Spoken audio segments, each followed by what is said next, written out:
সবার উপকার করে কি না? আপনারা ডাক্তার জাকির নায়েকের নাম শুনেছেন? শুনেছেন তো? চেনেন লোকটাকে? চেনেন? উনি পেশায় একজন ডাক্তার। আর বাংলাদেশের ময়মনসিংহ একজন মহিলা, ওর নাম হচ্ছে তসলিমা নাসরিন। খুব ইমানদার মেয়ে। কি মনে হয়? ইমানদার মানে বেহায়ার কোয়ালিটির 1 নম্বরের হাই কোয়ালিটি। মানে এত বদমায়েশ, এত বদমায়েশ।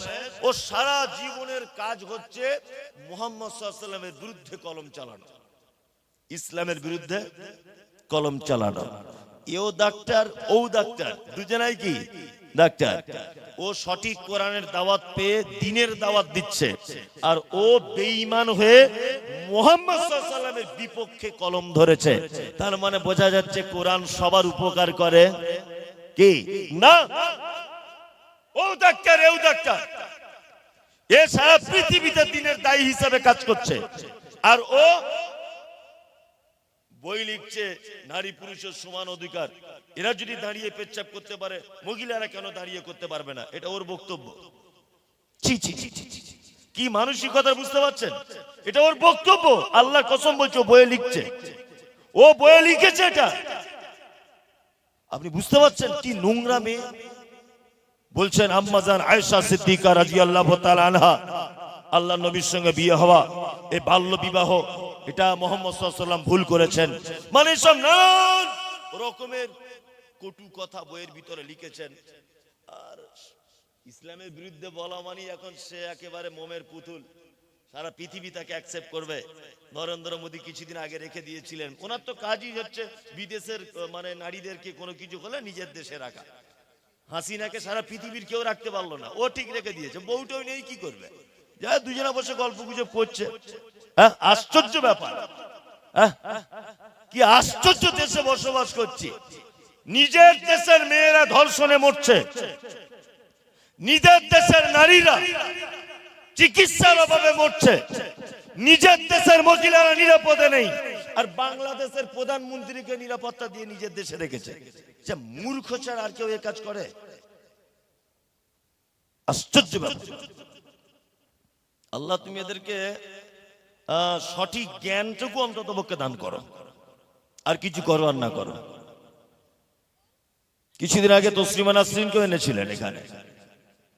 আমি যে কথা বলছি সেটা হচ্ছে এই হুদাল লিন-নাস। এটা মানুষের জন্য একটি হিদায়াতের কিতাব। কিসের কিতাব? হেদায়েতের কিতাব।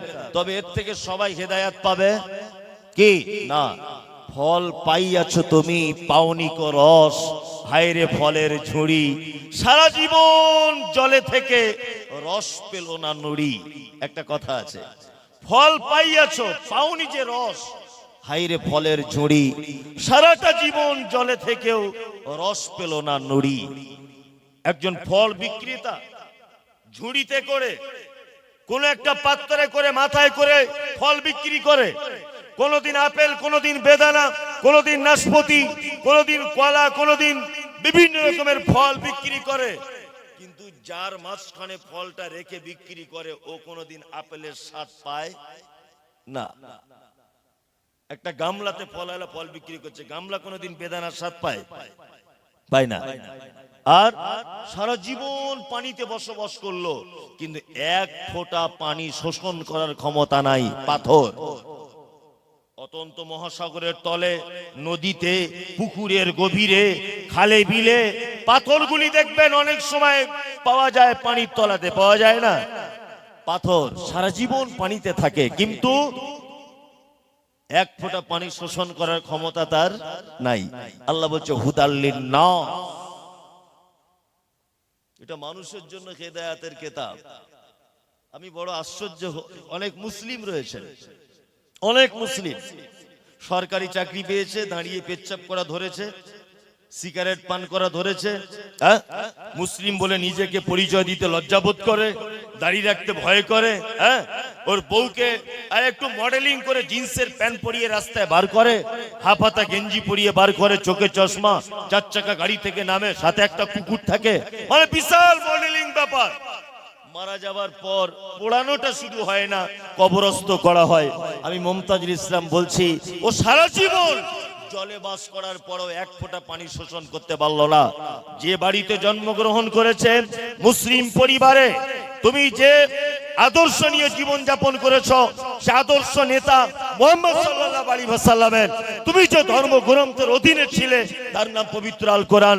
কিন্তু কোরআন থাকার পরেও তুমি হেদায়েতের লেজ পর্যন্ত পেলে না। তার মানে কোরআন সবার উপকার করতে পারে না। আল্লাযীনা ইউমিনুনা বিল গায়বি, সফলতা পেতে গেলে তার মূল ধাপ আল্লাহকে না দেখে কি করা? এদিকে ফিরে, আল্লাহকে না দেখে বিশ্বাস করা। আল্লাহকে বিশ্বাস করেন তো সবাই? সবাই সবাই না দেখেই, তাই না? না দেখে এগুলো বললে অনেক কাজ আছে। রবকে না দেখে বিশ্বাস করতে হয় কেন? কি আশ্চর্য ব্যাপার! একটা হিন্দু ছেলে আমাকে বলছে, হুজুর আপনাদের সব ভালো, রোজা করেন, হজ করেন, যাকাত দেন, নামাজ পড়েন, সব ভালো, আপনাদের একটা জিনিস খারাপ। কোনটা খারাপ? বলছে আমরা দেখুন দুর্গার পুজো করলে ঠাকুর দেখে তবে তার সামনে মাথা নত করি, কালী পুজো করলে তার সামনে মাথা নত করি কালীকে দেখে।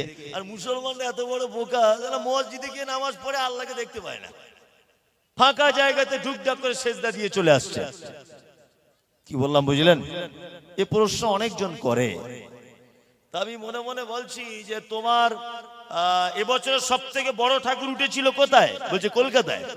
বাহ, তা তুমি কি করে বুঝলে কলকাতায় বড় ঠাকুর উঠেছিল? বলছে হুজুর পেপার পত্র পত্রিকা দেখেছি, আমাদের বিশাল বড় মণ্ডপ, তার ভিতরে মায়ের ছবি, বিশাল ব্যাপার, 13 কেজি স্বর্ণকার দিয়ে সাজানো হয়েছে। বাহ, খুব ভালো। তুমি যে পেপারটা দেখেছো ওই পেপারটা যখন পুরাতন হয়ে গেল, দেখতে পাবে ওই পেপারে দোকানদার চানাচুর মুড়ি, ঝালমুড়ি, আচার বিক্রি করে, করে না? ঠোঙা তৈরি করে। হ্যাঁ তা তো করে।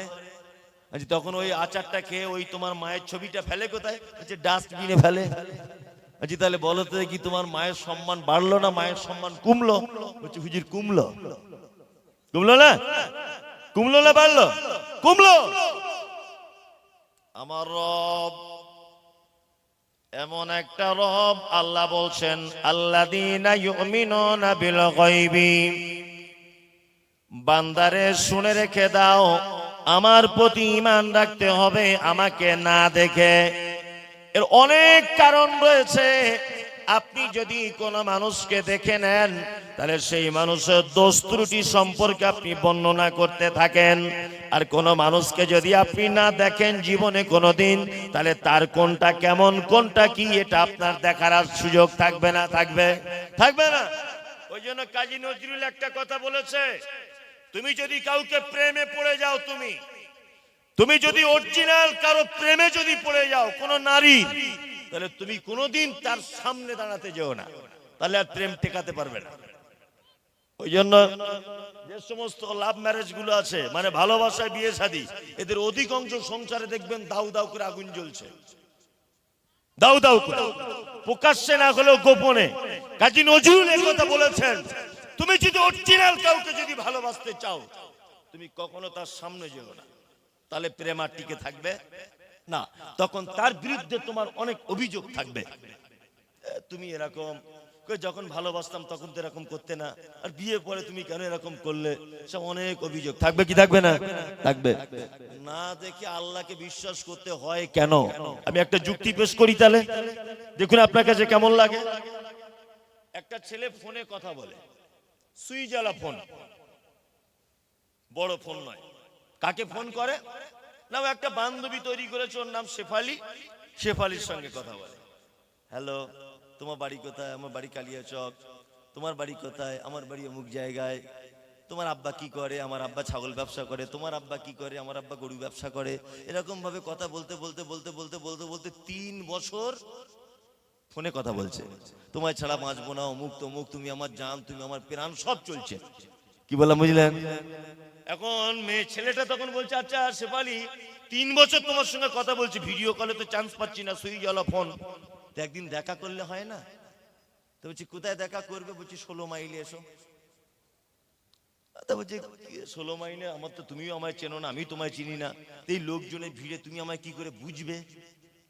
তখন ছেলেটা বলছে, শোনো, আমার চুল কাটা থাকবে, এই দিকটায় সাদা আর এই দিকটা হালকা লাল, আর আমি একটা জিন্স প্যান্ট পরে থাকবো, পাছার কাছে হালকা একটু ছেঁড়া থাকবে, আর নতুন স্টাইল আর কি। তুমি এইটা দেখে বুঝতে পেরে যাবে আমি সেই তোমার হিরো। মেয়েটা তখন বলছে, শোনো আমি কি করে থাকবো জানো? বলছে কি? বলছে এমনি তো গেলে ধরে ফেলবে, বোরখা পরে যাবো। বোরখা পরে থাকলে আর কেউ বুঝতে পারবে না, তবে শোনো আমার বোরখায় পাছার কাছে একটা গোলাপ ফুল ঝুলবে, নতুন ডিজাইন আর কি। ওই ফুলটা দেখে তুমি বুঝতে পেরে যাবে আমি সেই তোমার প্রাণ প্রিয়া। এখন ছেলেটা খুব চালাক। মেয়েদের যতই বুদ্ধি থাক, ছেলেদের কাছে বুদ্ধি কম। কি বললাম বুঝলেন? তবে একটা কথা বলে দিচ্ছে, এই কথার মাঝখানে ওদের পাল্লায় পড়বে না, আন্ডার প্যান্ট পরে আপনাকে ঘুরিয়ে দিবে। কি বললাম বুঝলেন? 4 বার আপনাকে গরু হাটে বিজবে। ভাবছেন ওই জলসা শুনতে এসছে মনে হয় বোরকা পরে আর অন্য পরে, ওরা কিছু বুঝে না। ওদের যা বুদ্ধি, আপনাকে 4 বার গরু হাটে বিজবে ওমরপুরের, ওদের এত বুদ্ধি। এই দেখুন এবার আপনাকে বলছি, ছেলেটা তখন 16 মাইলে ফোন করছে আর মেয়েটাকে বলছে, এই তোমার বোরখার মুখটা খোলো না একবার দেখি, তুমি কি সেইটা কিনা? মেয়েটা তো বুদ্ধি কম, ও তখন বলছে ঠিক আছে বোরখার মুখটা খুলছি। দূর থেকে ছেলেটা দূর থেকে ফোন করছে, যাকে জান সোনা প্রাণ বলে বলে বলে বলে 3 বছরে ভালোবাসা দেখা করতে গেছে কালিয়াচকে, মেয়েটা আবার দূর থেকে বোরখার মুখটা খুলেছে, এ তখন দেখছে আল কাতরার মতো কালার। আচ্ছা বলুন তো, এই 3 বছরের প্রেম ভালোবাসার পরে দেখা করে যদি দেখে আল কাতরার মতো কালার, আচ্ছা এই বলুন তো এই ছেলেটা ফোনের সুইচ অফ করে দিয়ে ফোন ভেঙে দিয়ে চলে আসবে না? যে এতদিন তোর মতো এই নাক খেদিকে বললাম আই লাভ ইউ, আর তোর মতো মেয়েকে বললাম ভালোবাসি, ছি ছি ছি ছি ছি ছি, ওদেরকে আর পছন্দ করবে না, তাই না? তার মানে বোঝা যাচ্ছে, তুমি যদি কাউকে চিরদিনের জন্য ভালোবাসতে চাও তাহলে তুমি তাকে দেখতে যেও না। কি বললাম বুঝলেই? দেখতে গেলেই বিপদ। দেখুন এই ছেলেটাই এতদিন 3 বছর ওর প্রেমে পাগল, ও না খেলে এও খায় না, ও না ঘুমালে এও ঘুমায় না, যখনই দেখতে পেয়েছে ছেলেটা তখনই কমেন্ট করছে ও কালো, তাই না? আল্লাহর ব্যাপার ঠিক তেমন, আল্লাহকে দেখতে পাওয়া যায় না, ওই জন্য আমরা আল্লাহর ব্যাপারে কোনো কমেন্ট করি না। মসজিদে গেলে যদি রবকে দেখা যেত, কালিয়াচকের লোক বলতো আল্লাহর নাকটা সবই ভালো, হালকা একটু উঁচু হলে ভালো হতো। আবার দিনাজপুরের লোক বলতো আল্লাহ সব ভালো, আল্লাহ চুলটা আর একটু ভালো হলে ভালো হতো। আপনি আপনার মতো করে ভাবতেন, ও ওর মতো করে ভাবতো। আমি মমতাজুল আমি আমার মতো করে ভাবতাম, ও ওর মতো কমেন্ট করতো, আমি আমার মতো করতাম কি করতাম না। ওই জন্য আল্লাহ বলছে ইমানদাররা শোন, আল্লাযীনা ইউমিনুনা বিল গায়বি, তোদের প্রথমে সফলতার একটি কারণ হলো এই যে তোরা আমাকে না দেখে বিশ্বাস করে নিবি।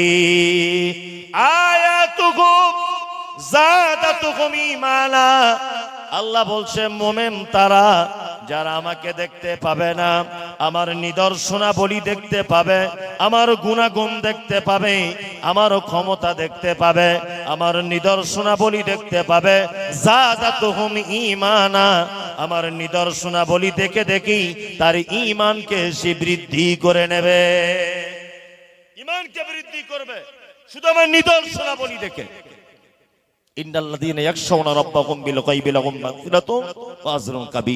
আল্লাহ বলছে যারা আমাকে না দেখে ভয় করে তাদের জন্য রয়েছে উত্তম প্রতিদান, বড় প্রতিদান। আল্লাহকে যারা কি করে না দেখে বিশ্বাস করে, অলিমান খাফা মাকাম রাব্বিহি জান্নাতান, আল্লাহ বলছে যারা কিয়ামতের দিনে আমার সামনে দাঁড়াবে কি করে এই লজ্জার কারণে যারা ভয় করে, আল্লাহ বলছে তাদের জন্য একটা জান্নাত নয় 2টো জান্নাত। এই তোরা চুপ করবি, দাঁড়া তো, চুপ করবি তোরা। তোর মাও বাড়িতে খুব টেনশন আছে তোকে নিয়ে, তোরা এত ভদ্র ছেলে কেন? এরকম করিস না। বিয়ে করেছিস? চুপচাপ মেরে থাক, পাগলকে দেখা অত ডিস্টার্ব করে। তুই ওর ঘাড়ে উঠছিস, ও তোর ঘাড়ে উঠছে, এটা কি এই জায়গা? তাহলে এটা কোন জায়গা? এটা কোরআন হাদিসের কথা আলোচনা হচ্ছে না, এখানে এরকম করতে নেই। জি, তাহলে যে কথা বলছিলাম, আল্লাহকে না দেখে কি করা লাগবে? বিশ্বাস করা লাগবে, তাই না? অমিম্মা রাযাকনাকুম ইনফিকুন, আর তোমাকে যে রুজি দেওয়া হয়েছে তার থেকে কি করা লাগবে? সব ব্যাংকে রেখে দিতে হবে, ফকির মিসকিনকে দিলে হবে না, তাই তো? ইনফিকুন, আল্লাহ কোরআনে যে শব্দগুলো চয়ন করেছে এগুলো শুনলে অবাক হয়ে যেতে হয়। আল্লাহ একবারও বলছে না যে তুমি তোমার টাকাটা আল্লাহ রাস্তায় দান করো। আল্লাহ বলছে অমিম্মা রাযাকনাকুম ইউনফিকুন, আমি তোমাদেরকে যে রুজি আমি দিয়েছি ওই রুজি থেকে তুমি কি করো, কি করো, দান করো। আমরা দান করি তো, দান করি। আমাদের দান করার আবার অনেক স্টাইল। এইখানে দান করেছে 2000 টাকা, এই যে 2000 টাকা, 1000 টাকা কে দিয়েছে, তা এসে আবার বলছে শফিকুল ইসলাম 1000। তা যে দোয়া করছিল শফিকুলের নামটা বলতে ভুলে গেছে, ও আবার পরে এসে বলছে আমার নামটা বলুন, আমার নামটা বলুন, 1000 টাকা দিলাম। তা বক্তা দোয়া করছে 10 টাকা 2000 দান দিল নামে শফিকুল, মাফ করে দিও তুমি জীবনেরই ভুল। আবার ঘুরে এসে বলছে আলহাজ শফিকুল, আমি এইবার 2024 হজ করে এসেছি, নামটাই ঠিক করে বলুন। তার মানে কি ও বোঝাতে চাইছে আমি 1000 টাকা দিয়েছি। বুঝলেন না? অনেক মুরগি দেখেছেন তো ডিম পাড়ার পরেই ডাকে, তার মানে তার মালিককে বলতে চায় এমনি খাই না, ডিম দিয়ে দিয়েছি তোর খাবার। হ্যাঁ বলে না, দেখবেন ডিম পাড়া হয়ে গেলেই ও ডাকতে শুরু করবে, সেইরকম চিল্লামিল্লি করে বাইরের দিক চলে যাবে গা হাত পা ছেড়ে দিয়ে। তার মানে কি ওর মালিককে বলতে চায় তোর চাল খাই, তোর গম খাই, এমনি খাই না, একটা 10 টাকা ডিম দিয়ে দিয়েছি, জামাই এলে দিয়ে দিস, তাই না? তো ও এটা বলতে চায় যে আমি আল্লাহ এই গ্রামে এমনি নাই, শফিকুল আলহাজ 1000 মেরে দিয়েছি তোমার জান্নাতে যাওয়ার জন্য, তাই না? এসব লোক দেখানোতে কাজ হয়? হয় হয় না? আল্লাহ, দান আমরা করি, কিন্তু আমাদের দানে অনেক সময় কি হয়, লৌকিকতা। লৌকিকতা হয় না? পৃথিবীর একটা শ্রেষ্ঠ দানির কথা বলবে 1 মিনিট। হযরত উসমানের নাম শুনেছেন? উসমান কত মর্যাদাবান লোক জানেন? জানেন না তো? জেনে যান তাহলে। আল্লাহ নবী বলছেন সারা পৃথিবীতে যত মানুষ আছে সব থেকে নরম হৃদয়ের মানুষ তার নাম আবু বকর। তার নাম কি? আবু বকর। পৃথিবীতে যত মানুষ আছে সব থেকে দিনের ব্যাপারে কঠিন মানুষ তার নাম ওমর। পৃথিবীতে যত মানুষ আছে সব থেকে লজ্জাশীল তার নাম কি? উসমান। তার নাম উসমান। কেমন মানুষ জানেন? আম্মা জান আয়েশা বাড়িতে বসে আছেন। কে? আম্মা জান আয়েশা। আয়েশার উরুতে মাথা দিয়ে শুয়ে আছেন মুহাম্মদ সাল্লাল্লাহু আলাইহি ওয়াসাল্লাম। আয়েশা স্ত্রী, তাই তো? স্ত্রীর উরুতে মাথা দিয়ে শুয়ে আছেন কে? আল্লাহর নবী সাল্লাল্লাহু আলাইহি ওয়াসাল্লাম। স্বামী স্ত্রী দুজনা গল্প গুজব করছে, তাই না? ঠিক দরজাতে কে? আবু বকর। আবু বকর মানে কে চেনেন তো? আয়েশার আব্বা, তাই না? আল্লাহ রাসূল দরজা খুললেন। আল্লাহ রাসূলের থেকে আবু বকর 2 বছরের ছোট ছিলেন। কত বছরের? 2 বছরের ছোট, কিন্তু জামাই আল্লাহ রাসূল হয়েছেন আবু বকর শ্বশুর। আল্লাহ রাসূল ওই ভাবি আছেন উরুতে মাথা দিয়ে শুয়ে, আর লুঙ্গিটা এরকম হালকা একটু উঠে আছে আল্লাহ রাসূলের।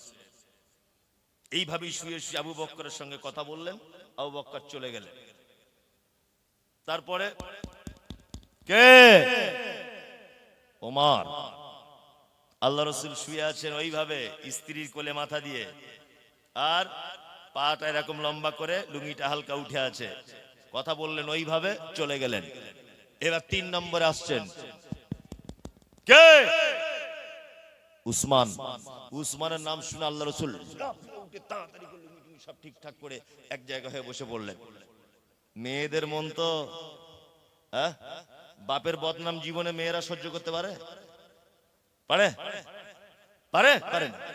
আজকে আপনি টেস্ট করবেন, আপনার বউকে বাড়ি গিয়ে বলবেন তোমার হাতের রান্না খুব ভালো, তোমায় দেখতে খুব সুন্দর, তোমার মাথার চুল, তুমি যখন হাসো কি যে ভালো লাগে, আর তুমি যখন কথা বলো আমি অবাক হয়ে তোমার দিকে দেখি, তুমি তখন চলো এত সুন্দর লাগে, তোমার মাথার চুল, তোমার ঠোঁট, মানে এত প্রশংসা করবেন। ও দেখবেন দিন দিন করে নাচছে। আর ঠিক সবার 1 মিনিট আগে বলবেন তোমার সব ভালো, তোমার আব্বারা লোক খারাপ। এইটা বলে দেবেন, রাতেই গলা টিপে ধরবে, আর না সকালবেলা চায়ের সাথে বীজ দিয়ে দেবেন। কি বললাম বুঝলেন? ও সব সহ্য করবো, জীবনে বাপের বাড়ির বদনাম সহ্য করবে না। এর নাম নারী। কথায় কথায় আমার বাপ, আমার ভাই, আমার বোন, ও অথচ আপনার খায়, ও আপনার খাবে, বদনাম করবে কার? আপনার। ও সব ভালো নাকি ওর বাপ ভাইরা, আপনি জীবনে ওর কাছে ভালো হতে পারবেন না। এটা ওদের অনেক গুণের একটা ভালো গুণ। তা আম্মাজান আয়েশা যদিও নারী, তো আম্মাজান আয়েশা বলছেন, আল্লাহর নবী, আবু বকর এসেছে, আবু বকর আমার আব্বা, অথচ আমি আবু বকরের বেটি, আর আপনি আমার উরুতে মাথা